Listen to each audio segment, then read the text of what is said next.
So, logical connectives.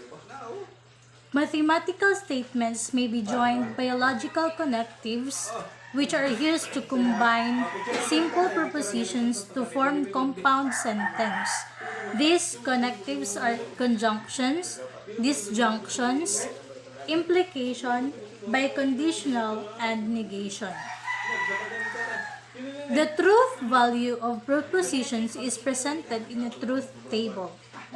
A truth table displays the relationships between the truth of propositions. Truth tables are especially valuable in the determination of the truth values of propositions constructed from simpler propositions. Conjunction. The conjunction of the proposition P and Q is the compound statement P and Q denoted as P conjunction Q, which is true only when both P and Q are true. So otherwise it is false. So if the P and Q is both true, then it is denoted as P conjunction to Q or P conjunction Q. Then if disjunction, the disjunction of the positions P and Q is the compound statements P or Q denoted as P disconjunction Q, which is false only when both P and Q are false, otherwise it is true.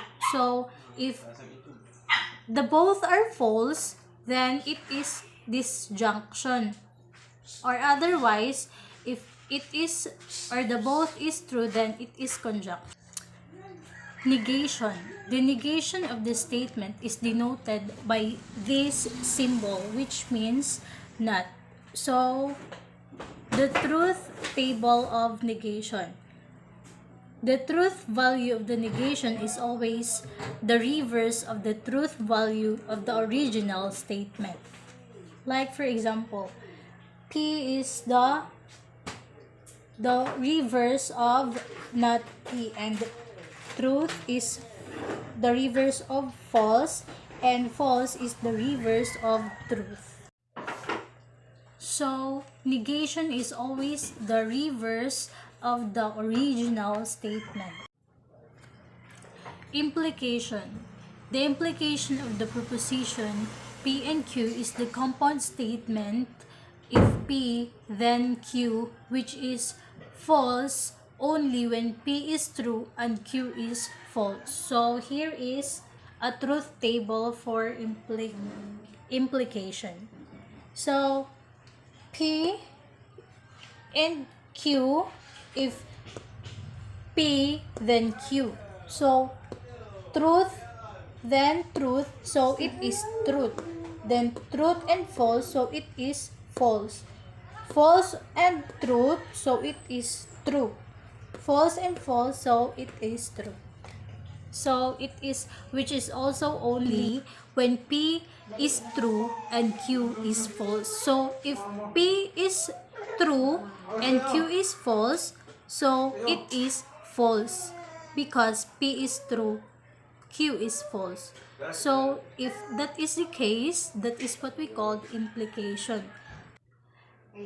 The biconditional of the propositions P and Q is the compound statement P if and only if Q, which is true only when both P and Q have the same truth values. So if the both P and Q have the same truth values, then it is true. So if they are not the same, then it is a false value.